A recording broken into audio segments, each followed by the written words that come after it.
At the Grand St. Patrick's Cathedral, Logan Whitmore stood at the altar checking his watch. 45 minutes late. Then a text from his bride. "I can't do this. Don't try to find me." Humiliated, Logan fled straight into a Brooklyn bar where a no-nonsense bartender named Sam might just change everything. Before we get into the story, comment below where in the world you are watching from today. The majestic St. Patrick's Cathedral was bursting with flowers, champagne, and New York's elite. Logan Whitmore stood at the altar, checking his watch for the third time. His best man Derek patted him on the shoulder. "Relax, buddy, brides are always late, it's tradition." Logan nodded and forced a smile. At 38, he had built an empire in real estate development, transforming the New York skyline with his visionary buildings. Today was supposed to be the crown jewel of his perfect life. Marrying Victoria Ashford, the daughter of one of Manhattan's oldest banking families. The church was filled with over 300 guests, business partners, celebrities, and even 2 senators. The wedding had been featured in all the society magazines as the event of the year. Everything was perfect, except the bride was now 45 minutes late. Logan's mother, Eleanor Whitmore, approached with worry etched on her elegantly made-up face. "Darling, have you heard anything from Victoria? The guests are getting restless. I've texted her." "No answer," Logan said, trying to maintain his composure. "Her maid of honor can't reach her either." As if on cue, Logan's phone buzzed. A text message. "From Victoria. I'm sorry, Logan, I can't do this. I thought I wanted this life, but I don't. Don't try to find me, it's better this way." Logan read the message twice, unable to process the words. The phone slipped from his fingers, clattering onto the marble floor. "Logan, what is it?" Derek asked, bending to retrieve the phone. "She's not coming," Logan said, his voice hollow. "Victoria's not coming." The whispers started immediately, rippling through the cathedral like wildfire. Eleanor grabbed the phone from Derek, read the message, and gasped. "We need to make an announcement," she said, ever practical even in crisis. Logan loosened his tie, suddenly feeling like he couldn't breathe. "You make it, I'm leaving." "Logan, you can't just walk out. What about the guests? What about the reception? We have 300 people waiting." But Logan wasn't listening. He strode down the aisle, past the shocked faces and pitying glances, past the reporters who'd been allowed to cover the ceremony, past everything that represented the humiliation Victoria had just subjected him to. He jumped into his Aston Martin, parked right in front of the cathedral, and sped away, tires screeching against the pavement. He drove aimlessly through Manhattan, his mind blank except for one thought. He needed a drink, not at any of his usual upscale clubs where everyone would know him. Somewhere anonymous, somewhere he could lick his wounds in peace. He ended up in a small, dimly lit bar in Brooklyn, the kind of place he would never normally set foot in. The sign outside simply read, "Murphy's." It was early evening and the bar was mostly empty. Logan slid onto a bar stool, still wearing his wedding tuxedo, though he'd discarded the bow tie in the car. A woman approached from behind the bar. "What can I get you?" she asked, eyeing his formal attire with raised eyebrows. Logan looked up and for a moment was caught off guard. The bartender wasn't what he expected. She had warm brown eyes, wavy dark hair pulled back in a loose ponytail, and a no-nonsense expression. No excessive makeup, no fake smile. Just a direct gaze that somehow made him feel seen in a way that was both uncomfortable and oddly comforting. "Scotch," he said. "Your most expensive bottle. The whole thing." She folded her arms. "We don't sell whole bottles. And judging by your fancy tux and that watch that probably costs more than I make in a year, you look like you've had a rough enough day without me helping you drink yourself into oblivion." Logan was taken aback. People didn't talk to him like that, ever. "I was supposed to get married today," he said, not sure why he was explaining himself to this stranger. "My bride didn't show up." The bartender's expression softened slightly. "That's tough. I'm sorry." She reached for a glass. "I'm still not selling you a whole bottle, but first, drinks on the house." She poured him a generous amount of scotch and slid it across the bar. "I'm Samantha, by the way. Everyone calls me Sam." "Logan. I figured you for a Logan or a Blake or maybe a Prescott," she said, with a hint of a smile. Despite everything, Logan found himself almost smiling back. What's that supposed to mean? Nothing, just that you scream Manhattan Trust Fund from about a mile away. She nodded toward another customer, signaling from the end of the bar. Drink up, I'll be back. Logan watched her walk away, momentarily, distracted from his heartbreak. There was something refreshingly direct about her. No pretense, no sugarcoating. As the bar slowly filled up with after-work patrons, Logan nursed his drink, then ordered another. Sam came back periodically, sometimes with a quick comment or question, never pushing him to talk but somehow making him feel less alone. So, did you have any clue she was going to leave you at the altar? Sam asked during one of these check-ins, setting down a glass of water he hadn't asked for alongside his third scotch. No, Logan admitted. Everything seemed perfect. We've been together for 2 years. The wedding planning was stressful, but that's normal, right? Last night at the rehearsal dinner, she seemed happy. Sam shrugged. People show you what they want you to see, especially when there's money involved. She glanced meaningfully at his expensive watch again. You think she was after my money? Logan asked, feeling defensive. I don't know her, so I can't say, but in my experience, people who are truly in love don't bail on their wedding day without any warning signs beforehand. Logan thought about Victoria, about how she'd been increasingly distant in the weeks leading up to the wedding, how she'd been more concerned with the wedding being featured in the right magazines than with their vows, how she'd insisted they needed a prenup to protect her family's money, even though his net worth far exceeded hers. Had there been signs? Had he been too blindly in love or too busy to see them? You might be right, he conceded. Usually am, Sam said with a wink before moving off to serve other customers. As the evening wore on, the bar grew busier. Logan observed Sam as she worked. Efficient, friendly, but not fake, with a quick wit that kept even the rowdier patrons in line. She was nothing like the polished, calculated women of his social circle. There was an authenticity to her that was captivating. By midnight, the crowd had thinned out again. Logan was still there, having switched to water after his fourth scotch at Sam's insistence. Don't you have someone checking up on you? Sam asked as she wiped down the bar. Your phone's been buzzing all night. Logan glanced at his phone. 37 missed calls, 63 text messages.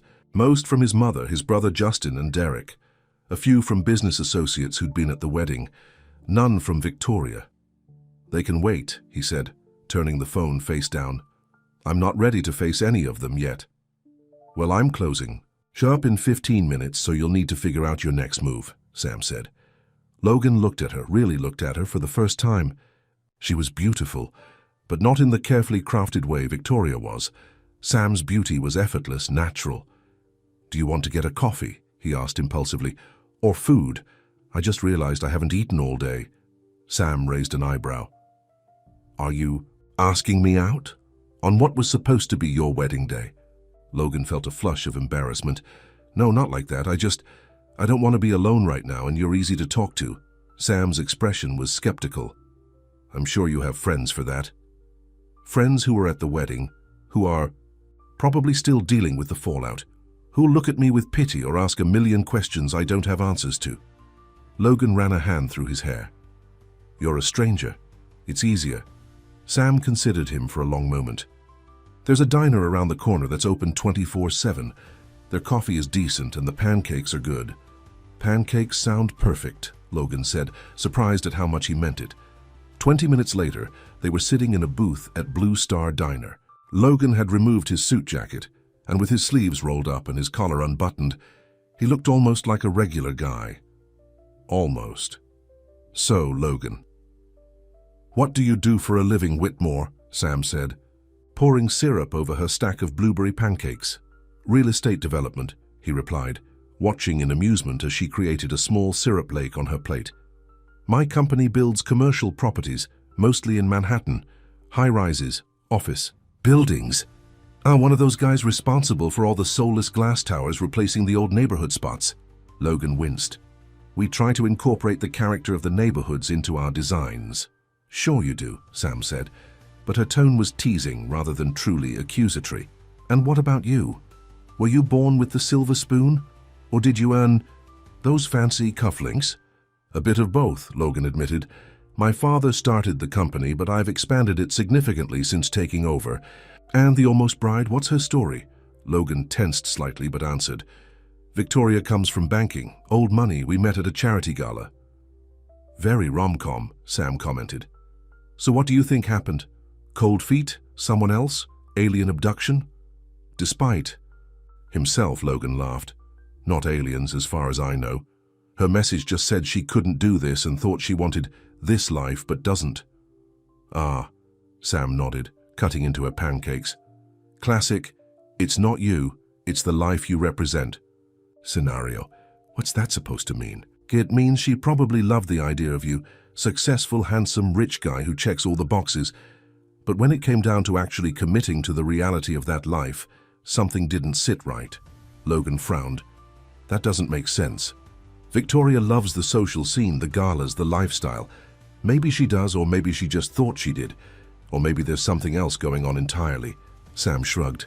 People are complicated. What about you? Logan asked, wanting to shift the conversation away from Victoria. Have you always been a bartender? Sam's expression became guarded. No, I was in college, art school actually, but had to drop out when my mom got sick. Bartending paid the bills and I stuck with it. I do still paint though. I have a small studio in my apartment.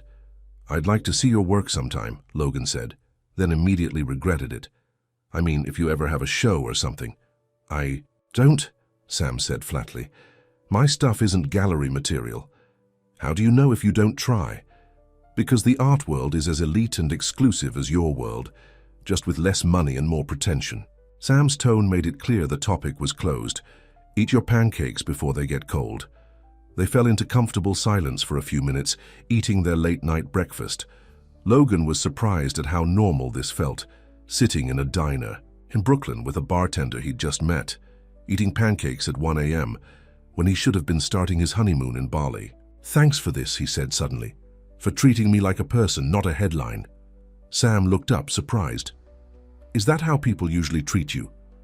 Either like I'm my net worth, or like I'm some character they've created in their minds? Rarely. Just me. Well, I don't know who just you is yet, Sam said, but he seems okay so far. Despite the questionable career choice and obvious terrible taste in women, Logan laughed again, a real laugh that reached his eyes. You definitely don't sugarcoat things, do you? Life's too short for bullshit, Sam said simply. Speaking of which, you should probably deal with all those messages. People are worried about you. Logan sighed, knowing she was right. He pulled out his phone, scrolled through the texts, and sent a brief message to his mother, brother, and Derek, letting them know he was fine and would be in touch tomorrow. As they finished their meal, Logan felt a strange reluctance to end the evening. He hadn't thought beyond escaping the humiliation at the church, hadn't planned what came next. Can I give you a ride home? He offered as they stood outside the diner. Sam shook her head. I'm only a few blocks away. I'll walk. At this hour? I've been walking these streets since I was a kid. I'll be fine. She studied him for a moment. What about you? Where are you going? Logan hadn't considered that. He couldn't face going back to the penthouse he'd shared with Victoria, where all her things would still be. I have an apartment in the company building, he said. I'll go there. Sam nodded. Well, Logan Whitmore, it's been an interesting night. I hope things look better in the morning. They already do, he said honestly. Thank you, Sam. She gave him a small smile.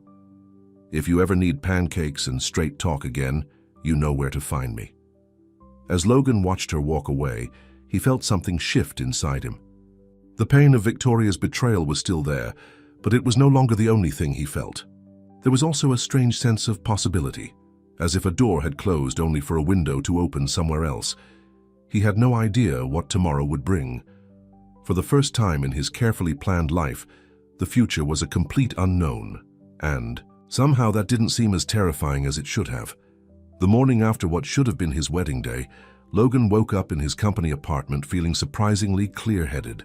Last night's scotch had left only a mild headache, and memories of pancakes and honest conversation with Sam had somehow softened the blow of Victoria's betrayal. Reality crashed back when he turned on his phone and saw the headlines. Whitmore. Wedding disaster. Bride leaves billionaire at the altar. Victoria Ashford flees wedding to real estate mogul. Society's wedding of the year ends in humiliation. There were photos of him leaving the church, looking shell-shocked. Photos of confused guests milling around outside. Even a photo of Victoria at JFK Airport, apparently fleeing to Europe. His phone rang. Derek. "You finally decided to answer your phone," his best friend said when Logan picked up. "Your mother is beside herself. Where are you?" "At my apartment in the Whitmore Tower," Logan said. "I needed space." "Well, you might want to stay there. The press is camped outside your penthouse. This story is everywhere." Logan ran a hand over his face. "What are people saying?" "The official line your mother put out is that the wedding was postponed due to unforeseen circumstances. But the gossip is wild. Some say Victoria ran off with her ex. Others say there was a fight at the rehearsal dinner. People magazine is offering 6 figures for Victoria's exclusive." "And Victoria? Any word from her?" Derek hesitated. "She was spotted boarding a flight to Paris last night, alone." Logan felt a fresh wave of pain. She hadn't just left him at the altar. She'd immediately left the country. "I need to issue a statement," Logan said, his business instincts kicking in. "This could affect the company's reputation. Already drafted one for you to approve. I'll email it over. Your mother wants you to come to the house for brunch. The family needs to present a united front." Logan sighed. "Tell her I'll be there in 2 hours." After showering and changing into fresh clothes, Logan checked his emails. The draft statement was suitably vague. "Mr. Whitmore confirms that his wedding to Ms. Ashford did not proceed as planned. He asks for privacy during this difficult time and remains focused on his business endeavors." He approved it with a single-word reply. "Fine." The next email made him pause. It was from Victoria. "Logan, I know my actions yesterday were unforgivable. I should have had the courage to speak with you before things went so far. The truth is, I realized I was marrying you for all the wrong reasons. Security, status, my family's expectations. You deserve someone who loves you for yourself, not what you represent. I've gone to Paris to stay with my cousin for a while. Please don't try to contact me. I truly am sorry for the pain I've caused." Victoria. Logan stared at the email, feeling a strange mix of anger, hurt, and, most surprisingly, relief. Sam's words from last night echoed in his mind. Classic "it's not you, it's the life you represent" scenario. Somehow hearing it from a straight-talking bartender had prepared him for Victoria's explanation. 2 hours later, Logan sat in his mother's elegant dining room picking at a quiche while Eleanor Whitmore outlined her damage control plan. "The important thing is to show the world you're not affected," she said, her perfectly coiffed silver hair not moving as she nodded decisively. "You'll attend the Hamilton Foundation Gala next weekend. We'll make sure there are photos of you." Looking confident and composed, Logan's younger brother Justin smirked from across the table. "Maybe you can find another socialite to rebound with. That'll really show Victoria." "I'm not interested in rebounding," Logan said firmly. "And I'm not sure I want to attend the gala." Eleanor's expression hardened.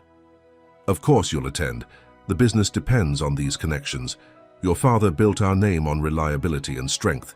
People need to see that the Whitmores can't be knocked down by something as trivial as a cancelled wedding." Megan wanted to argue that it wasn't trivial to him, but he knew it would be useless. In his family, appearances had always mattered more than feelings. "Fine," he conceded. "I'll go to the gala." Justin raised his mimosa in a mock toast. "That's the spirit, big brother. Get back on the horse, preferably a hot blonde horse." Logan shot him a warning look. "Don't you have somewhere to be? Like that job I gave you that you barely show up for?" Justin was saved from replying by the arrival of Logan's father, Richard Whitmore, who entered the dining room with his usual commanding presence despite being in his 70s. "There he is," Richard said, clapping Logan on the shoulder before taking his seat at the head of the table. "I saw the statement. Good, short, and dignified. Now, let's talk about the Singapore project. The investors are getting nervous with all this wedding nonsense in the news." And just like that, the conversation shifted to business. Logan's personal crisis relegated to nonsense in the face of a potential business problem. It was the Whitmore way. By evening, Logan felt suffocated by his family's approach to his broken engagement. The only one who had shown any real concern for his feelings was Derek, who had texted him throughout the day with genuinely supportive messages. Almost without conscious decision, Logan found himself driving back to Brooklyn, back to Murphy's bar. He told himself he just wanted a quiet drink where no one would recognize him, but he knew he was hoping to see Sam again. The bar was busier than the previous night, being a Saturday. Logan took a seat at the far end, dressed down in jeans and a simple button-up shirt. He scanned the room, looking for Sam among the staff. Instead, a male bartender approached him. "What can I get you?" Logan hesitated. "Is Sam working tonight?" "Nah. She's off on Saturdays. I'm Mike. What'll you have?" Disappointment washed over Logan. "Just a beer, whatever you have on tap." As Mike served him, Logan wondered what he was doing. Why had he come back here? What had he expected? He was nursing his second beer when a voice behind him said, "You found your way back, I see, Logan." Turned to find Sam standing there, not behind the bar but on the customer side, dressed in worn jeans and a faded band t-shirt instead of her work clothes. "I thought you were off tonight," he said, unable to hide his surprise and pleasure at seeing her. I came to meet some friends." She nodded toward a group at a table near the pool table, but Mike said some guy in designer jeans was asking for me, so I thought I'd better check who's stalking me. Logan felt his face flush. I just... Sam laughed. "Relax, I'm teasing. How are you doing today? Still a jilted groom or moving into bitter ex territory yet?" "Somewhere in between," Logan admitted. "The whole thing is all over the news." Sam winced sympathetically. "Yeah, I may have Googled you this morning. Sorry about that. You're having a rough weekend, Whitmore." "Logan," he corrected her. "And yeah, it's been educational. My family is more concerned about the company image than how I feel." "Sounds about right from what I read about the great Whitmore empire," Sam said. She glanced back at her friends who were watching with obvious curiosity. "Look, do you want to join us? My friends are nosy but nice, and they won't treat you like a headline or a business asset." Logan hesitated. He hadn't planned on socializing, especially not with strangers. But the alternative was drinking alone or going back to his empty apartment. "Sure," he said, picking up his beer. "If you're sure they won't mind. They'll be thrilled. They've never met a real-life billionaire before." "I'm not actually a billionaire," Logan felt compelled to clarify as they walked over.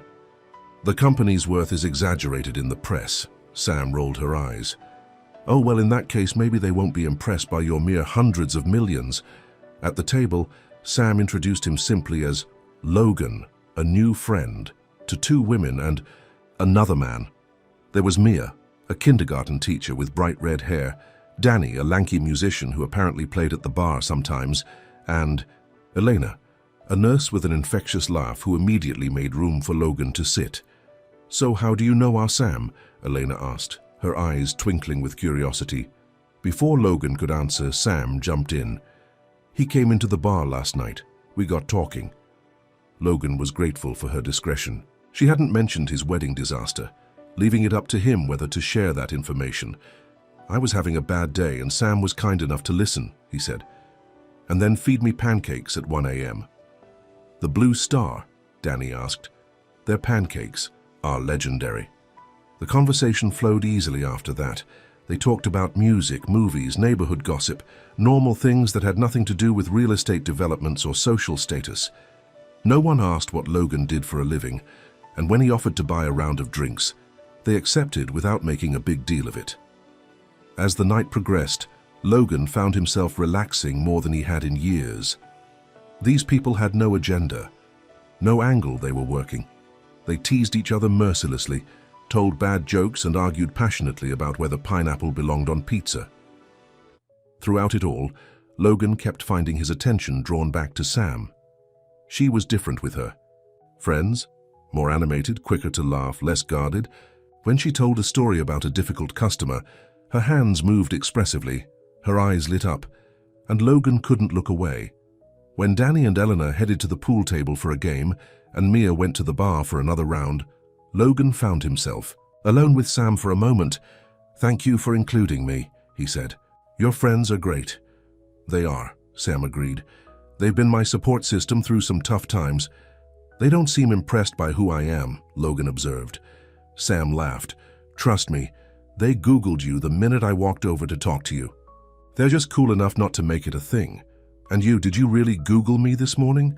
Sam nodded, unashamed. "Of course. Had to make sure you weren't some serial killer with a wedding fetish." Logan chuckled, then grew serious. "And what did you think about what you read?" Sam studied him for a moment. "I think the internet knows a lot about Logan Whitmore, real estate mogul, and very little about Logan, the guy who eats pancakes at 1 a.m. and laughs at Danny's terrible jokes." Her answer warmed something inside him. She saw past the headlines, past the wealth, past the carefully crafted public image. "I'd like to get to know Sam better too," he said quietly. "Not just the bartender who was kind to me on the worst night of my life." Sam's expression turned cautious. "Logan, you're on the rebound in a major way. I'm not interested in being someone's distraction from heartbreak." "That's not," Logan began, then stopped himself. Was that what he was doing? Using Sam to distract himself from Victoria's betrayal? "You're right, I am on the rebound, but I genuinely enjoy your company." "Then let's stick with friendship for now," Sam said firmly. "You need time to process what happened, and I need to know that you're interested in me for me, not because I'm the opposite of your ex." Logan nodded, respecting her boundary, even as he felt a twinge of disappointment. Friends, then. The next week passed in a blur of business meetings and damage control. Logan threw himself into work, finding comfort in the familiar challenges of negotiations and planning sessions. The press gradually lost interest in his cancelled wedding as newer scandals emerged. Victoria remained in Paris, her social media suddenly active with photos of cafes and museums, all without a single reference to Logan or what had happened. It was as if their relationship had been erased. His family continued to treat the situation as a minor inconvenience rather than a personal tragedy. His father spoke of it only in terms of how it might affect business relationships. His mother focused on managing the social fallout. Justin made inappropriate jokes. Only Derek showed genuine concern, checking in regularly and offering to listen if Logan wanted to talk. But Logan found his thoughts returning again and again to Sam, to her straight talk and unpretentious warmth. He resisted the urge to go back to Murphy's, respecting her wish for space. Instead, he texted her occasionally, simple messages about his day or asking about hers. She responded in kind, their exchanges friendly but carefully casual. When Saturday came, the day of the Hamilton Foundation Gala, Logan dressed in his tuxedo with a sense of dread. It would be his first public appearance since the wedding disaster, and he knew everyone would be watching, whispering, judging. Just before leaving, he texted Sam, about to face the vultures at a charity gala. "Wish me luck." Her response came quickly. "Remember, they're more afraid of you than you are of them." Or wait, that's bears. Never mind. "Just know your worth isn't defined by what they think." Logan smiled, tucking his phone away. Sam's message gave him the boost he needed to face the evening ahead.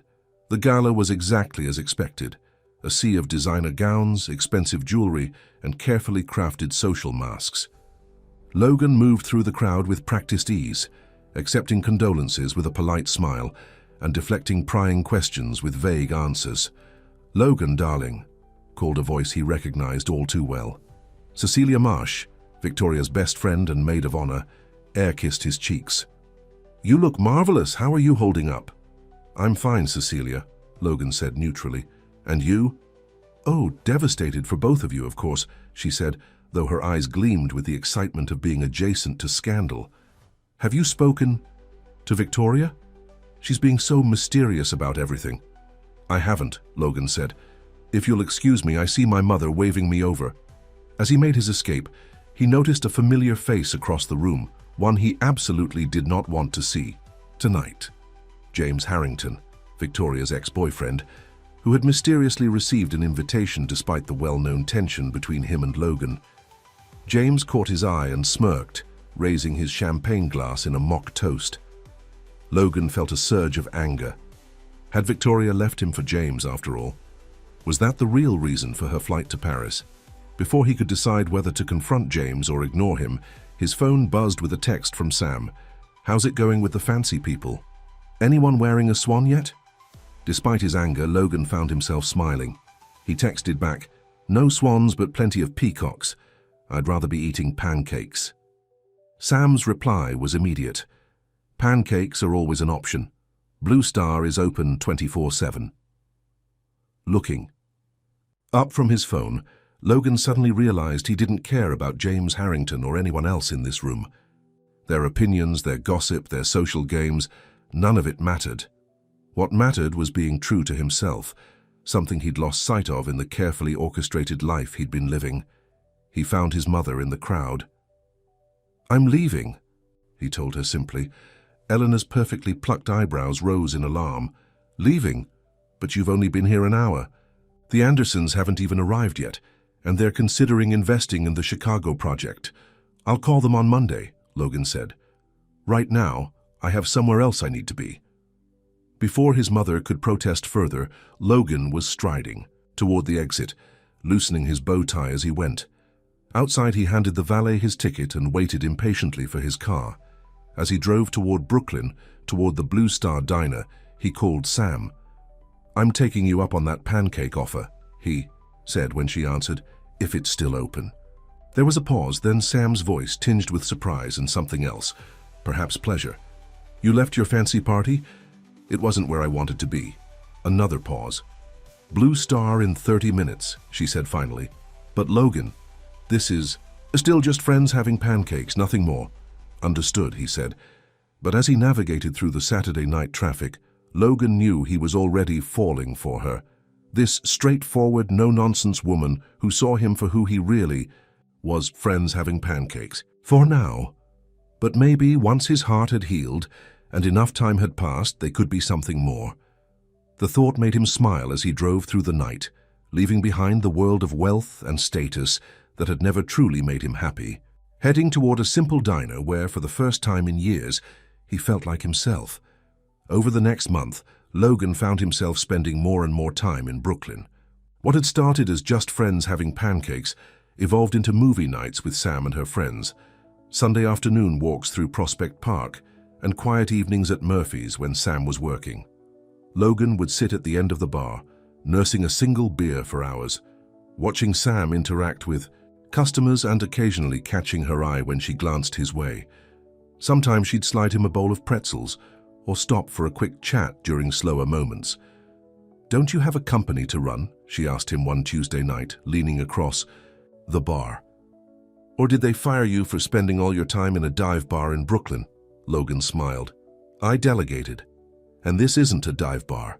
"How you say that because you've never been in a real dive bar," Sam teased. "Though we're getting closer to that status every time your fancy shoes walk through our door. You're scaring away our regular clientele." "Am I cramping your style?" Logan asked, suddenly concerned. "I can stop coming so often." Sam's expression softened. "I'm kidding, Logan. You're welcome here. Mike even likes you now, which is saying something since he hates most people on principle." At that moment, Logan's phone rang. The screen showed Mother. He silenced it. "Family emergency?" Sam asked, nodding toward the phone. "Just my mother," Logan said, "probably wanting to know if I'll attend some charity function or other." "You can't avoid them forever, you know," Sam said gently. "I'm not avoiding them. I still go to the office every day, attend the necessary meetings. I just need space from the social obligations." Sam studied him for a moment. "That's the third call from your mother you've ignored this week. Maybe you should talk to her." Before Logan could respond, Sam was called away to serve other customers. He watched her work, admiring her efficiency and genuine warmth with the regulars. She treated everyone the same, whether they were construction workers coming off a shift or the occasional hipster who wandered in. When his phone rang again, Logan reluctantly answered. "Finally," Eleanor said. "I was beginning to think you'd disappeared entirely." "I've been busy, Mother. Too busy to return my calls or to attend the Morgenthau's anniversary dinner last weekend. They specifically asked about you." Logan sighed. "I needed some time away from the social circuit." "It's been a month, Logan. Victoria is old news. It's time to get back to normal." "Maybe I don't want to go back to normal," Logan said, watching as Sam laughed at something a customer said. "Maybe I'm finding a new normal." There was a pause on the other end of the line. "Logan, what exactly have you been doing with yourself? Derek says you leave the office at reasonable hours now, and you're not at your apartment most evenings." "I've made some new friends," Logan said vaguely. "Friends?" His mother's tone was suspicious. "What kind of friends?" "The kind who don't care about my net worth or social connections," Eleanor sighed dramatically. "Is this about that bartender?" "Yes. I know about her. Justin saw you at some diner in Brooklyn a couple of weeks ago." Logan felt a surge of irritation. "Her name is Sam, and yes, she's one of my friends." "Logan, I understand you're hurt by what Victoria did, but getting involved with some bartender from Brooklyn is not the answer. It's beneath you." "Beneath me?" Logan's voice rose enough that a few nearby customers glanced his way. He lowered it again. "Sam is one of the most genuine, caring people I've ever met. There's nothing beneath me about spending time with her." "You know very well what I mean," Eleanor said coldly. "You have responsibilities to this family and to the company.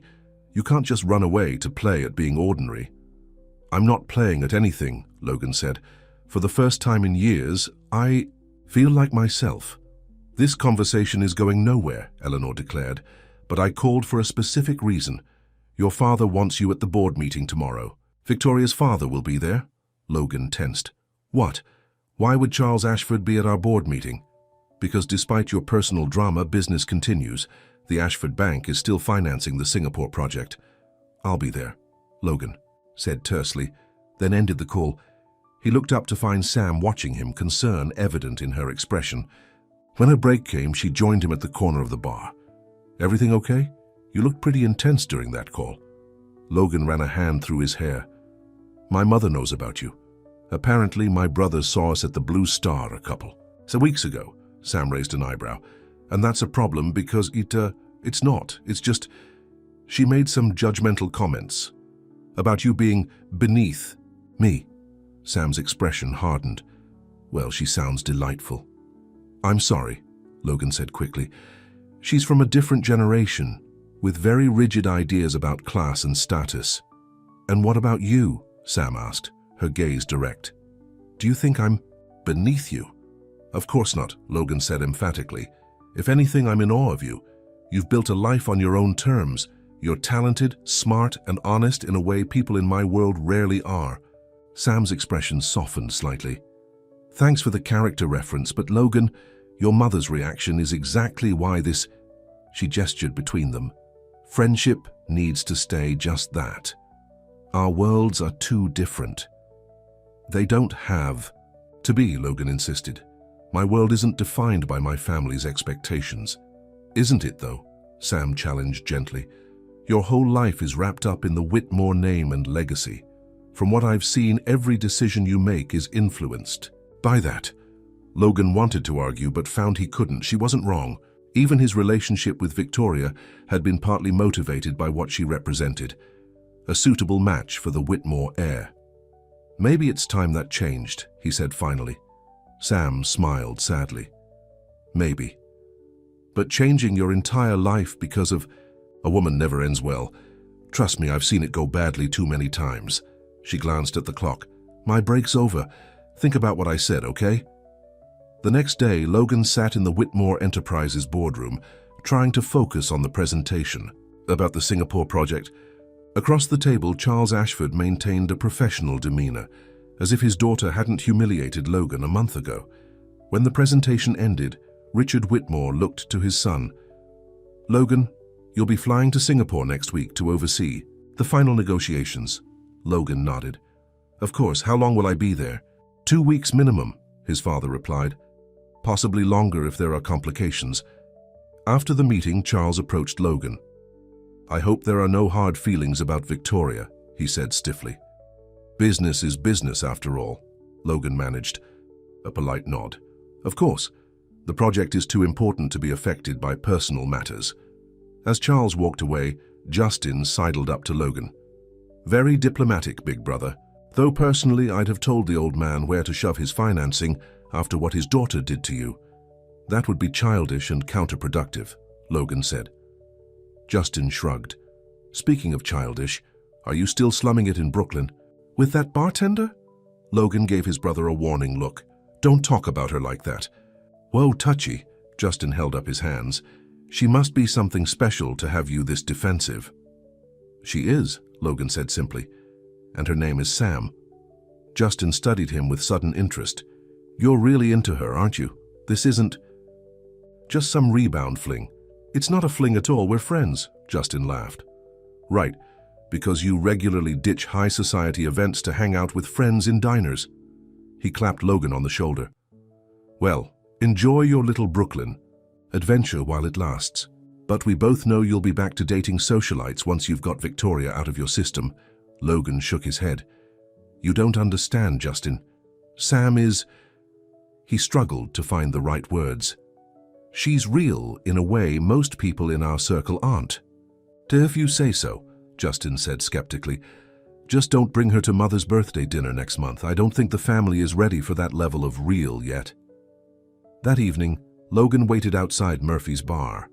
Sam had texted that she got off work at 8, and he wanted to tell her about his upcoming trip. When she emerged, her face lit up with surprise. Logan, what are you doing here? I wanted to see you, he said simply. Can we get dinner? There's something I need to tell you. They walked to a small Italian restaurant nearby. After they ordered, Logan explained about his trip to Singapore. 2 weeks, Sam said. That's a long business trip. It could be longer, Logan admitted. The negotiations are complex. Sam nodded, twirling pasta around her fork. Well, it's a good opportunity to get some space. Clear your head. Space from what? Logan asked, confused. Sam looked at him directly. From whatever this is between us. Logan, I've seen how you look at me. I know we said just friends, but it's becoming more than that for you, isn't it? Logan didn't deny it. Yes, I have feelings for you, Sam. I've tried to respect your boundaries, but I can't pretend those feelings aren't there. Sam sighed. I care about you too, more than I should. But Logan, think about today. Your mother looks down on me. Your brother mocks your time with me. How long before the reality of our different worlds becomes too much? That's their problem, not ours, Logan insisted. Is it? Sam challenged.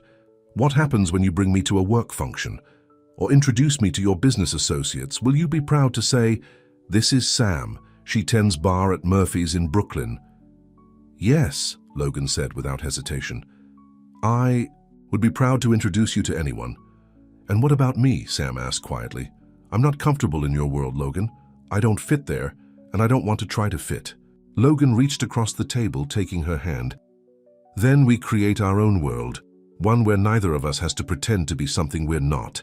Sam looked at their joined hands. It's not that simple. It can be, Logan insisted.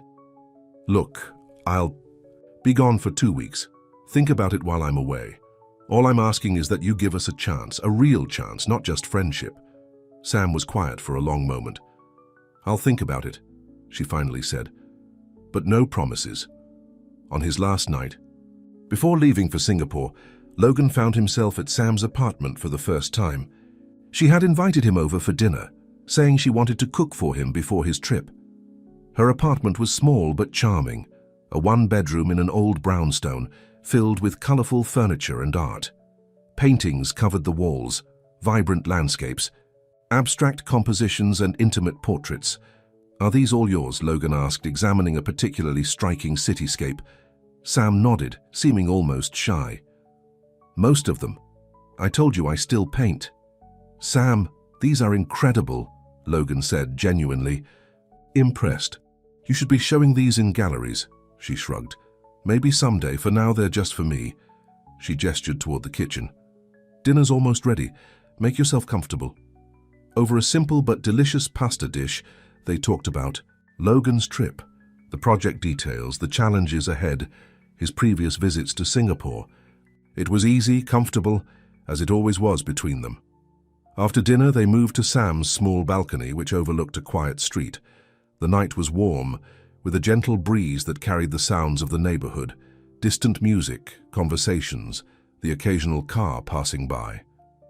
I'm going to miss this, Logan said, looking out at the Brooklyn night. Miss you.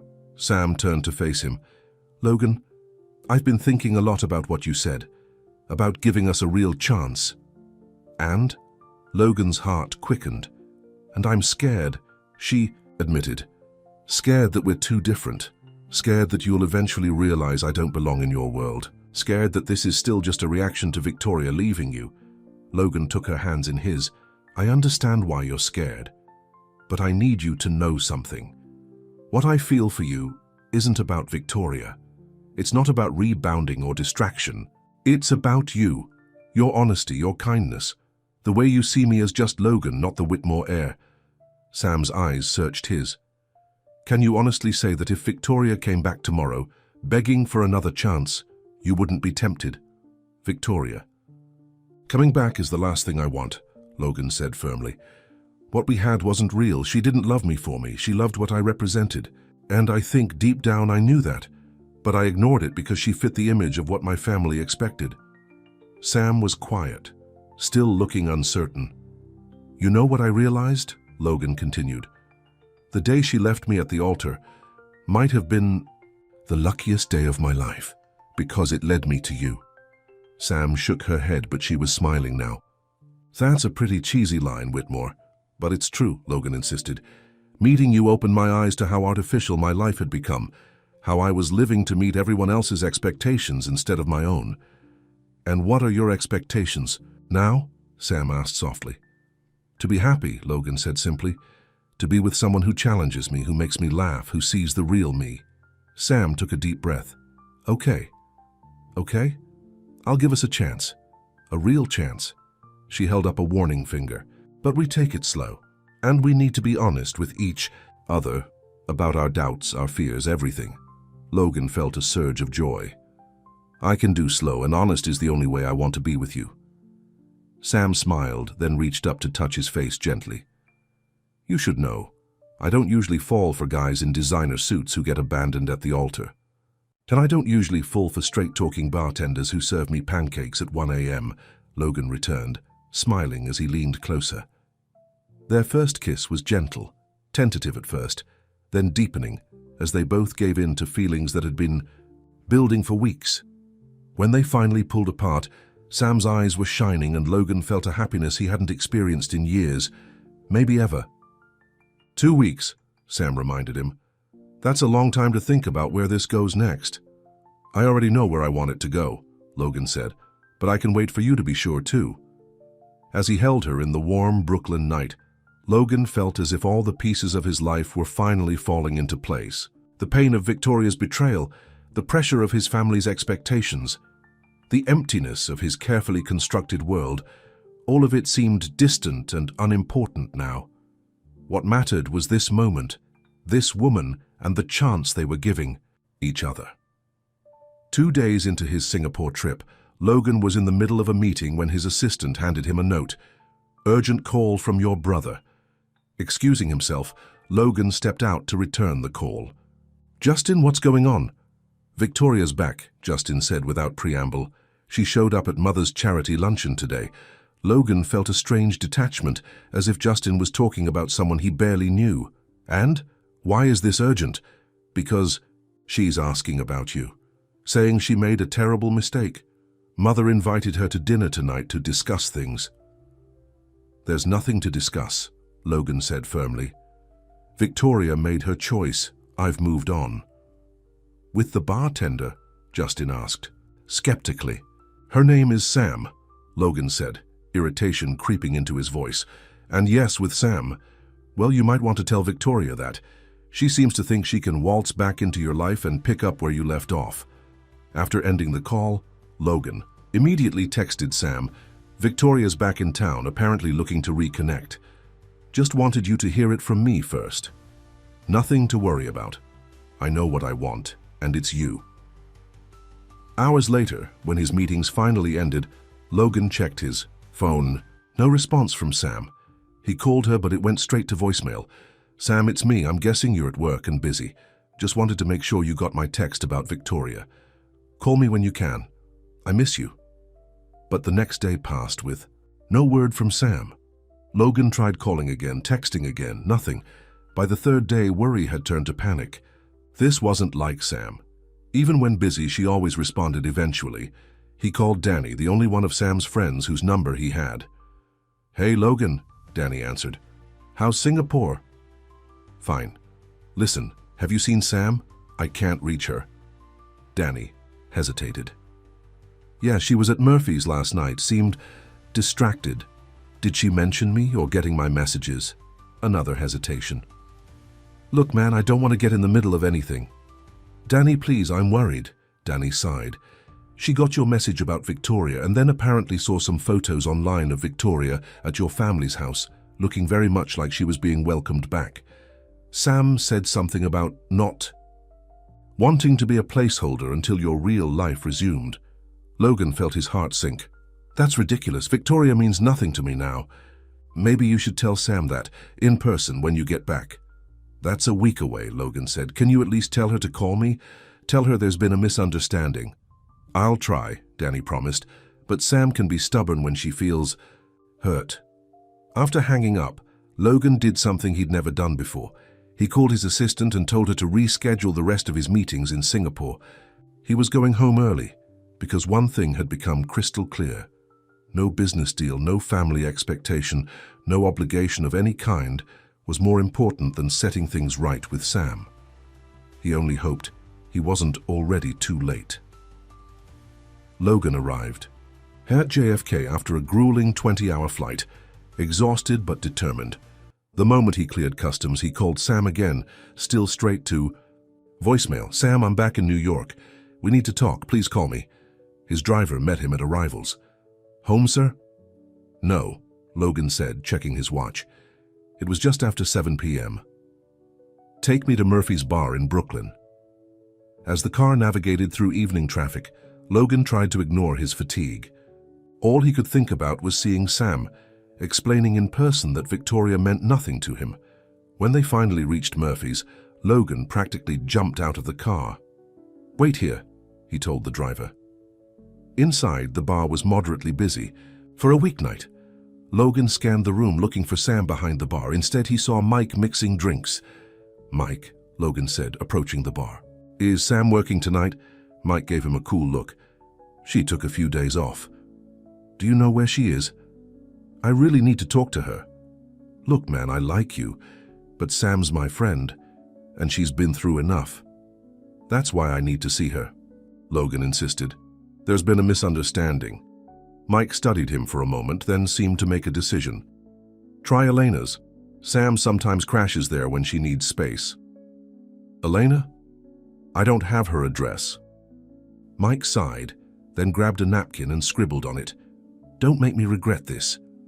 20 minutes later, Logan stood outside a walk-up apartment building in Williamsburg. He found Elena's name on the buzzer and pressed it, heart pounding. "Hello?" Elena's voice crackled through the intercom. "Eleanor, it's Logan Whitmore. I'm looking for Sam." There was a long pause. "She doesn't want to see you, Logan." "Please," Logan said, not caring that he was begging. "I just need 5 minutes to explain." Another pause, then a sigh. "Fine. Third floor, apartment 3B. The buzzer sounded, and Logan rushed inside. He took the stairs 2 at a time, driven by a desperate need to set things right. Elena was waiting at her apartment door, arms crossed. "She's really upset, Logan." "I know, but she's got it all wrong." Elena stepped aside to let him in. "She's in the living room." Logan entered to find Sam curled up on a couch, wearing sweatpants and an oversized t-shirt, her hair pulled back in a messy ponytail. She looked up, her eyes widening at the sight of him. "What are you doing here? You're supposed to be in Singapore." "I came back early," Logan said. "Because of you." Elena cleared her throat. "I'll give you two some privacy," she said, retreating to what Logan assumed was her bedroom. Logan sat on the edge of a coffee table across from Sam. "You haven't been answering my calls." "I needed time to think," Sam said, her voice flat. "And then I saw the photos." "What photos?" "Victoria at your family's house, looking very cozy with your mother. There was even one of her hugging your brother." Logan ran a hand through his hair in frustration. "Justin didn't tell me she was there. I had no idea until he called me in Singapore, and the moment I found out, I texted you." "It doesn't matter," Sam said, looking away. "This just confirms what I've..." been afraid of all along. Our worlds are too different, Logan. Victoria fits into yours, I don't. You're wrong, Logan said vehemently. Victoria doesn't fit into my world. She fits into my family's idea of what my world should be. But that's not what I want anymore. Sam finally looked at him, her eyes searching his face. Logan, be honest with yourself. You were ready to marry her 2 months ago. Your entire life was built around that world. The galas, the society pages, the business connections. Can you really walk away from all that? I'm not walking away from my business or my family, Logan said. But I am walking away from letting them dictate my personal happiness. He leaned forward, taking her hands in his. Sam, these past weeks with you have been the most real, most genuine time of my adult life. I'm not giving that up. Sam's expression remained guarded.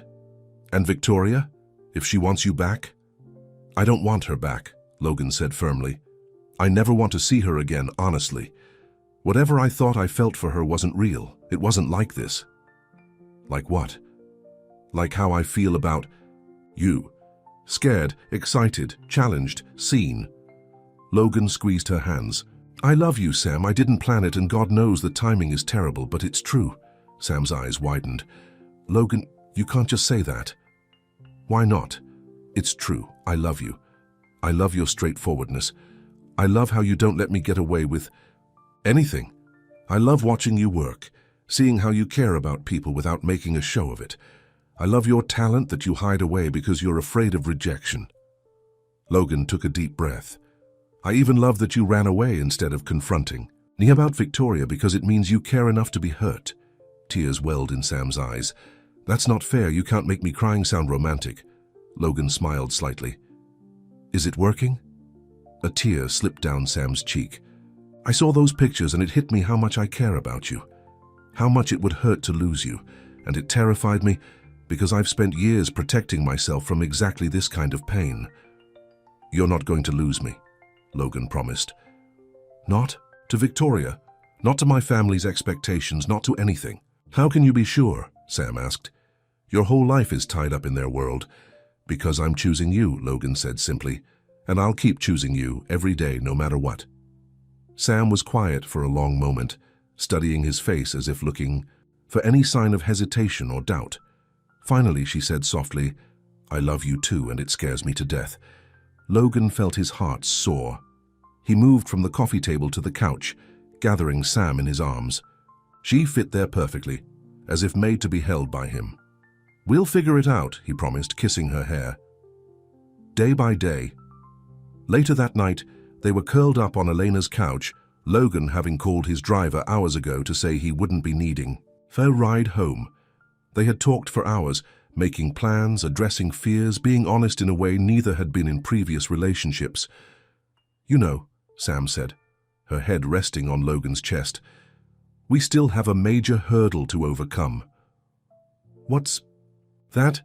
I need to meet your family properly, and based on what you've told me, that's not going to be pretty. Logan tensed slightly. We don't have to rush that. Sam lifted her head to look at him. Yes, we do. If we're serious about this, about us, then we have to face the hard parts head on. No hiding, no avoiding. Logan knew she was right. My mother's birthday dinner is next week. It's a family tradition, always held at the house I grew up in. Perfect, Sam said, though she looked nervous. I'll be there. You sure? My family can be difficult. Sam smiled wryly. I handle drunk. Wall Street guys every weekend. I think I can handle the Whitmores. The following week was a whirlwind. Logan officially ended the Singapore negotiations remotely, delegating the final in-person meetings to his trusted VP. He moved most of his belongings from the penthouse he'd shared with Victoria to his company apartment, planning to look for a new place soon, perhaps something in Brooklyn. Sam returned to work at Murphy's, though she spent most nights with Logan. They fell into an easy rhythm together, as if they'd been a couple for years rather than days. The night of Eleanor Whitmore's birthday dinner arrived all too quickly. Logan picked Sam up in his car, smiling appreciatively at the simple but elegant navy blue dress she wore. You look beautiful, he said, kissing her gently. I'm nervous, Sam admitted, as they drove toward the exclusive suburb where the Whitmore family estate was located. I keep thinking I should have brought my bartending uniform as backup in case I need to pretend I'm serving the drinks. Logan laughed, taking her hand. Just be yourself, that's all I want.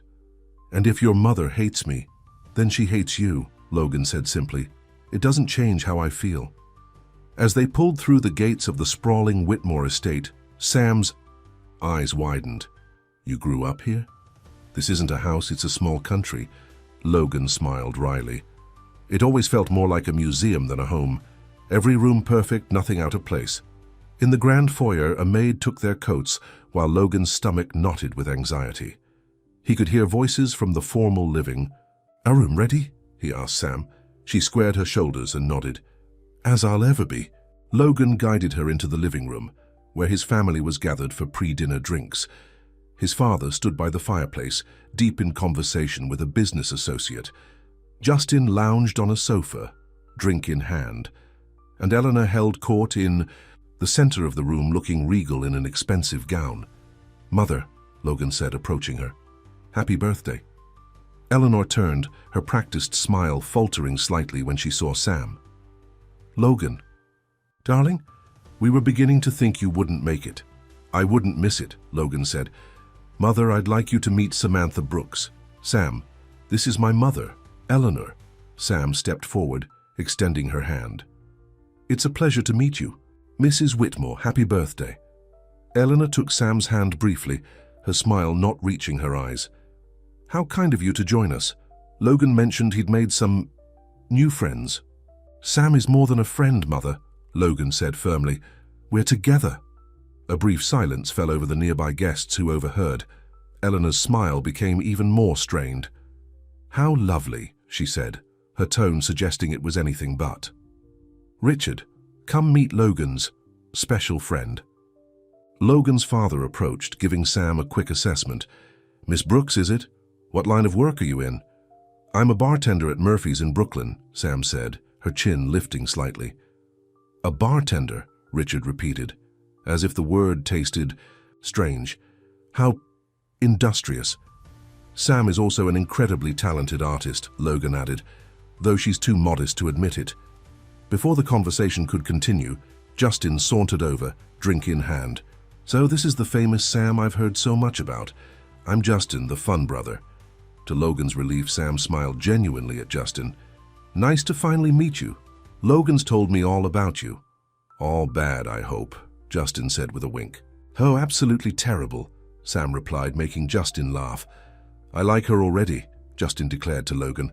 Much more fun than Victoria. At the mention of Victoria's name, Eleanor's expression soured further.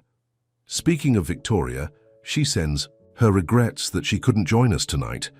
Logan stared at his mother in disbelief. You invited Victoria to your birthday dinner? Of course, Eleanor said, as if it were perfectly normal. She's practically family. This unfortunate wedding. Delay doesn't change that. It wasn't a delay, Mother. The wedding is off permanently. Victoria left me at the altar, remember? Eleanor waved a dismissive hand. A momentary panic. She's apologized profusely. To you, maybe. Not to me. Logan could feel his temper rising. And it doesn't matter anyway because I'm with Sam now. Eleanor glanced at Sam, then back to Logan. This phase will pass, dear. When you're ready to be serious again, Victoria will be waiting. Sam squeezed Logan's hand, a silent reminder to stay calm. He took a deep breath. This isn't a phase, Mother. Sam is the woman I love. If you can't accept that, then we have a problem. Eleanor's smile disappeared entirely. Don't be dramatic, Logan. We're having a family dinner. Yes, we are, Logan agreed. And Sam is here as my guest, my partner. If you can't treat her with respect, we'll leave. A tense silence fell. Richard cleared his throat. Let's not make a scene. Dinner is about to be served. In the formal dining room, Sam was seated as far from Eleanor as possible, next to Justin. Logan sat across from her, with his father at the head of the table and Eleanor at the foot. The conversation during dinner was strained, with Eleanor making pointed comments about proper upbringing and suitable matches. Each time Logan would catch Sam's eye, silently apologizing. Each time she'd give him a small smile or a subtle wink, letting him know she was okay. After dessert, when the guests moved to the terrace for coffee, Sam excused herself to use the restroom. When she didn't return after 15 minutes, Logan went looking for her. He found her in his father's study, examining the family photos on the wall. "Sorry," she said when she saw him. "I needed a breather, and then I got curious." "Are you okay?" Logan asked, moving to stand beside her. "My mother was being horrible." "I've dealt with worse customers," Sam said, but her voice lacked its usual confidence. "Is that you?" She pointed to a photo of a serious-looking boy in a prep school. "Uniform, yeah, age 12. Not exactly a happy childhood memory." Sam studied the photo. "You look so serious even then." "I was raised to be serious, to always represent the Whitmore name with dignity and restraint." Sam turned to him. "Logan, I meant what I said about facing the hard parts. But tonight has made one thing very clear. I don't belong in this world." Logan felt a surge of panic. "Sam, let me finish," she said gently. "I don't belong in this world, and I don't want to belong in it. I like my life. In Brooklyn, I like tending bar and painting in my little studio. I like pizza at midnight and walks in Prospect Park." "I like those things too," Logan said. "With you." "I know," Sam nodded. "But the question is, can you be happy in my world? Because I can't be happy in yours." Before Logan could answer, the study door opened. Eleanor stood there, her expression cold. "There you are, the guests are asking for you, Logan." "We'll be out in a minute, Mother." Eleanor didn't leave. Instead, she looked directly at Sam. "I think we need to have a frank conversation, Miss Brooks." Sam straightened her shoulders. "I agree, Mrs. Whitmore." "Mother, this isn't the time," Logan warned. "It's exactly the time," Eleanor said. "Before this goes any further." She turned her attention back to Sam. "I'm sure you're a lovely person in your own way, but you must realize that Logan has responsibilities, expectations. The Whitmore name means something in this city." "I'm well aware of who Logan is," Sam said calmly. "Are you?" "Because this little adventure he's having with you could seriously damage his reputation, his business relationships." "Mother, stop," Logan said sharply. "No, Logan, she needs to hear this," Eleanor insisted. "Victoria comes from a family that understands our world. She had a momentary lapse in judgment, but she's prepared to put it behind them. She's suitable in a way that, forgive me, a bartender from Brooklyn simply isn't." Sam looked at Eleanor steadily. "Mrs. Whitmore, I understand your concern for your son, but with all due respect, Logan is a grown man who can make his own choices about who he wants in his life. Young lady, you have no idea." "Actually, I do," Sam interrupted, her voice firm but not disrespectful. "I know exactly what you're afraid of. You're afraid Logan will choose a life that doesn't revolve around appearances and status. You're afraid he'll be happy without all of this." She gestured to the grand room around them. "And maybe that's why you're so eager to push him back to Victoria, because she represents everything you value." Eleanor looked stunned at being interrupted, then furious. "How dare you presume to know what I think or value?" "I dare because I love your son," Sam said simply. "Not his money, not his name, not his status, just him." Logan moved to stand beside Sam, taking her hand. "Mother, I didn't come here tonight looking for your approval. I came to introduce you to the woman I love. Whether you accept that or not is your choice, but it won't change mine." Eleanor's eyes narrowed. "And what choice is that, exactly?" "To be with Sam, to build a life with her, a real life, not the artificial one I've been living. And your responsibilities to this family. To the company? I'll continue to run the company. I'll continue to be your son, but I won't continue to let you dictate my personal happiness." Eleanor looked between them, then sighed dramatically. "You're making a terrible mistake." "Maybe," Logan conceded, "but it's my mistake to make. And when this infatuation ends, when you realize you've thrown away a suitable match for a—" "That's enough," Logan cut her off. "We're leaving. Enjoy the rest of your birthday, Mother." As they drove away from the Whitmore estate, Sam was quiet, staring out the window. "I'm sorry," Logan said finally. "She was worse than I expected." "It's not your fault," Sam said, turning to look at him. "And honestly, I'm kind of glad it happened." "Glad? How?" Because now I know what we're up against, and I know we can handle it. Logan reached for her hand. We can, together. But Logan, what I said in the study, I meant it. I can't live in your world. I won't change who I am to fit into some mold your family thinks is appropriate. I would never ask you to, Logan said, which is why I've been thinking about something. A compromise. What kind of compromise? I'm still going to run Whitmore. Enterprises, that's my responsibility, and honestly, I'm good at it. But I don't need to live the rest of the Whitmore Air lifestyle. Meaning I'm thinking of buying a brownstone in Brooklyn, maybe not far from Murphy's if the bartender I'm in love with thinks that might be a good idea. Sam's eyes widened. You want to live in Brooklyn? What about your penthouse, your company apartment? I'll keep the company apartment for late nights at the office. The penthouse has too many memories of Victoria anyway. Logan glanced at her. What do you think? Could you see us sharing a place someday? Not right away, but eventually? A slow smile spread across Sam's face. I think I could. Especially if this brownstone has enough space for a proper art studio. I'm sure we could arrange that, Logan said, grinning. And maybe a home office for me for days when I don't feel like crossing the bridge into Manhattan. Your mother would hate it, Sam pointed out. Probably. But she'll come around eventually, and if she doesn't, Logan shrugged, then she'll miss out on being part of our life together. As they crossed the bridge back to Brooklyn, the Manhattan skyline glittering behind them, Sam leaned over and kissed Logan's cheek. I love you, Logan Whitmore. Even if your mother thinks I'm utterly unsuitable, especially because my mother thinks you're utterly unsuitable, Logan corrected with a smile. And I love you, Samantha Brooks, more than I ever thought possible. 6 months later, on a crisp fall evening, friends and family gathered in the backyard of a beautifully restored Brooklyn brownstone. Fairy lights twinkled in the trees, and a makeshift gallery had been set up along one wall, displaying Sam's artwork. It was their housewarming party, but also the opening night of Sam's first art show. Through Logan's encouragement, she had finally agreed to let a small gallery in Williamsburg display her paintings, and 3 had sold on opening night. Logan stood at the grill, cooking burgers and chatting with Danny and Eleanor.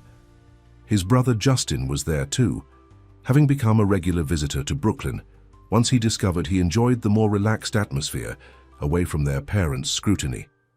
Sam moved through the crowd, a glass of wine in hand, introducing Logan's business associates to her friends, from Murphy's with easy confidence. Mike was tending bar, having taken the night off to serve drinks at what he called Sam and Rich Guy's big night. Notably absent were Logan's parents, who had declined the invitation with a formal note citing previous commitments. Derek appeared at Logan's side. Great party, man, and Sam's artwork is incredible. You were right about her talent. I know, Logan said proudly, watching as Sam laughed with a group of guests. She's amazing.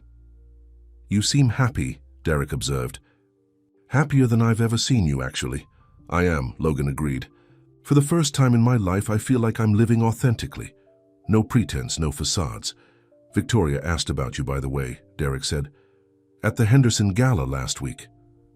How is she? Logan asked, surprised to find he felt nothing but mild curiosity.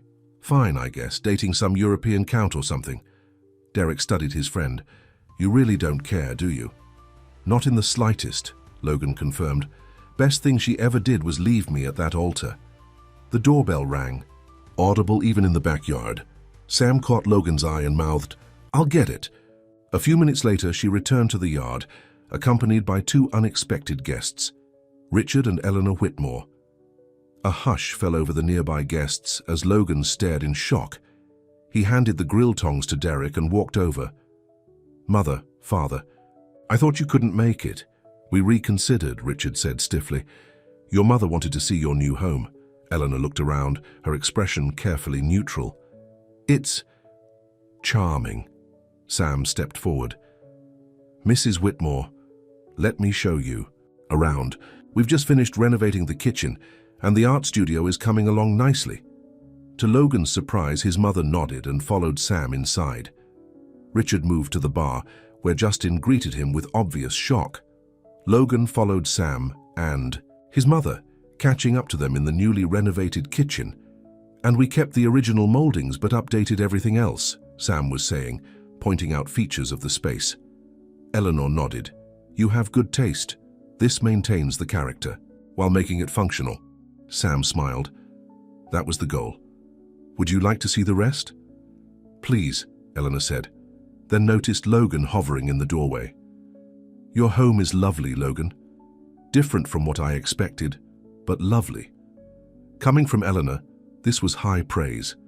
Indeed. Logan exchanged a surprised glance with Sam. The tour continued through the house, ending in Sam's art studio, where several unfinished canvases stood on easels. "These are yours?" Eleanor asked, examining a half-completed cityscape. "Yes," Sam said. "I'm working on a series about Brooklyn." Eleanor studied the painting.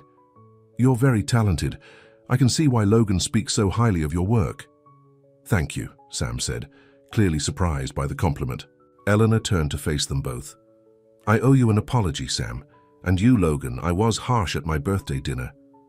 "Mother, you don't have to—" "Yes, I do," Eleanor interrupted. "I was wrong. I was so focused on what I thought was best for you that I couldn't see what actually makes you happy." She glanced at Sam. "Who makes you happy?" Sam and Logan exchanged another shocked look. "What changed your mind?" Logan asked.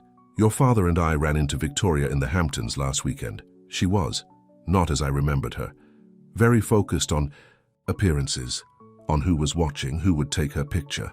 Eleanor sighed. "It made me think about what you said about living authentically. Plus," she added with a small smile, "Justin wouldn't stop talking about how much fun he has when he visits you here. He says you laugh more now than you have in years." Logan was speechless. Sam stepped into the silence. "Mrs. Whitmore, would you like a glass of wine? We have a lovely Cabernet open."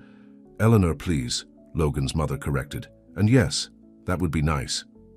As they rejoined the party in the backyard, Logan watched in amazement as his mother accepted a glass of wine from Mike, complimented Elena on her dress, and even laughed at one of Danny's jokes. Sam sidled up beside him. "Did your mother just get body snatched?